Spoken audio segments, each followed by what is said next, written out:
Good morning. I wanted to come this morning and talk about governing commitment. In 2026 is what I am offering to be able to put in legislative authority to give the citizens a hand in deciding how their future is going to go, aside from just voting in a representative. 2026, you got to be committed. You got to be committed to just saying, this is the ideal that I want to bring to the table.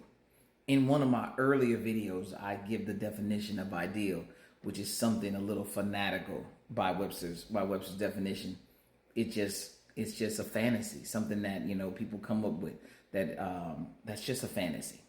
It's kind of how Webster's describes the ideal, and it's interesting. You have to plan for commitment. Imagine what it takes to be under a crumbled building after an earthquake and hear relief on the other side telling you just hold on, relief is coming. And they're having to plan how to get you out and not bring you further harm or get you as close to having a safe recovery as possible. It's got to be tough.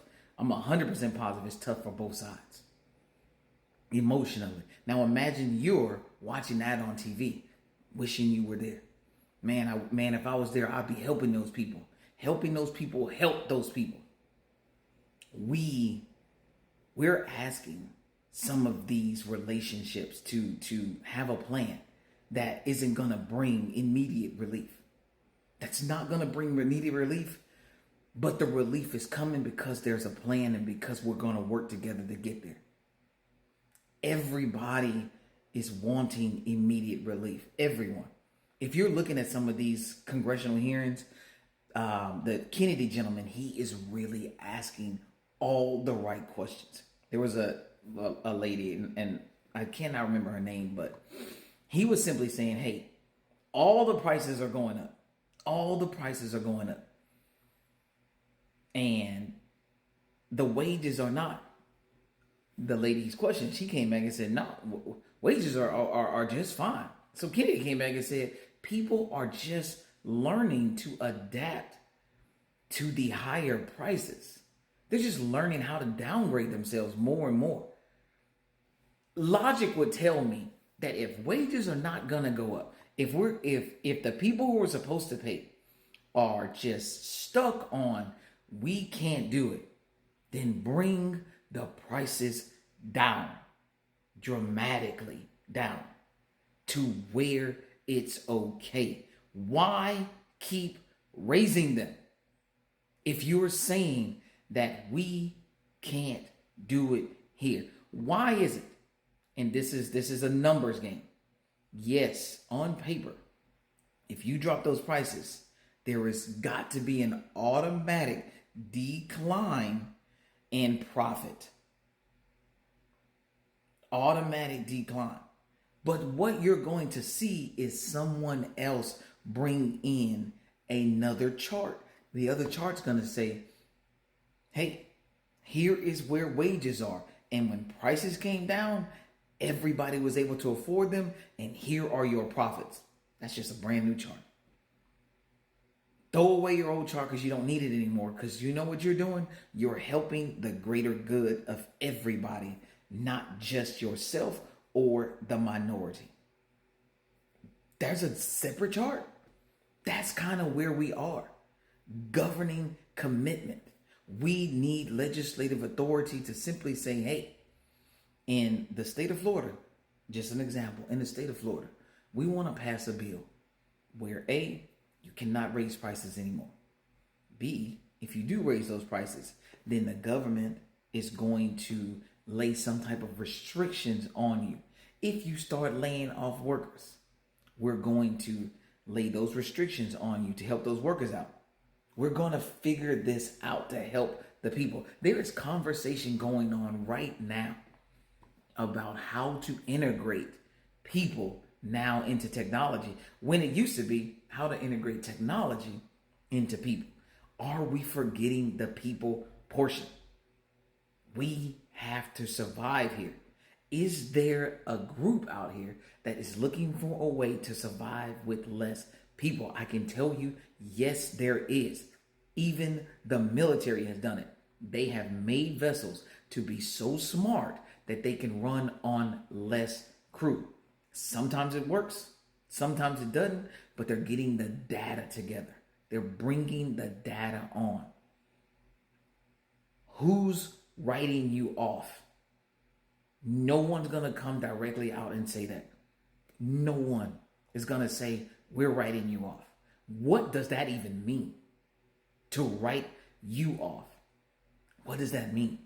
We have heard and seen conversations on population. There are 340 some odd million Americans. 300 and some million Americans.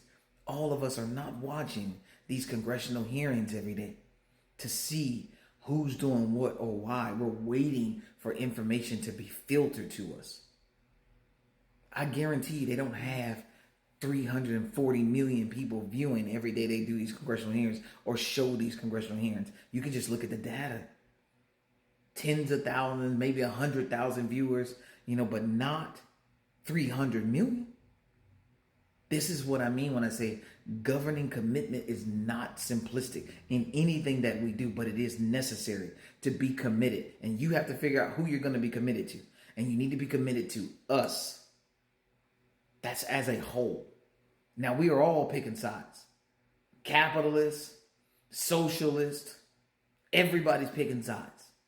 Whose side are you going to be on? Is there a way for all of us to work together? What are we looking at? I'm saying 2026, before we can implement legislative authority down to the line item, is where we want to get to. Because a bill may be good, but it may be maxed. It may be put together in a way that there are some things that hurt some people.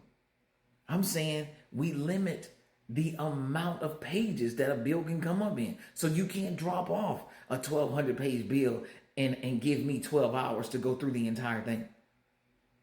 I'm saying no more bills in the middle of the night. How about that? That should make sense. I'm saying let's get rid of, because we have a system in place. Why is it not working? Why are the timelines not working so that we can get this information out? That's important. But here's how things work. I tell my kids all the time, hey man, the information is out there. Here is what's going to happen. Somebody's going to ask you something knowing that the information is out there, but you never knew and nothing ever made you think, I need to get this info. But you're going to run into somebody who already has it and already knows it, and you're just going to be held accountable because it is out there and it is available. But it never crosses your life stream. Never. There's never a time when you needed to know this except for this time right here that just happened. And the time when you needed it is consequences. It's the consequence of not knowing that you didn't know. The consequence of not knowing what you didn't know is what we're going through. The consequences right now. Americans, Floridians are seeing the consequences of not knowing what was available, but you didn't know you needed. Because our institutions were established. When I say institutions, I mean our educational system's root was established in getting you into the workplace. That is what it's established for. It was not established to get you to understand laws and Congress. It told you the three bodies, but it wasn't meant to work you through every aspect of what's outside of building an economy. It's just there to, hey, learn to work. This is some of the skills you're going to need to go get a job. The rest of it, they left to parenting. They left to society to build you up and direct you and guide you. So now I'm asking citizens that are part of this society to let's govern this with commitment. Let's govern with commitment. Work together, get us some legislative authority, and have a hand in fixing our own self-made problems. Have a great day.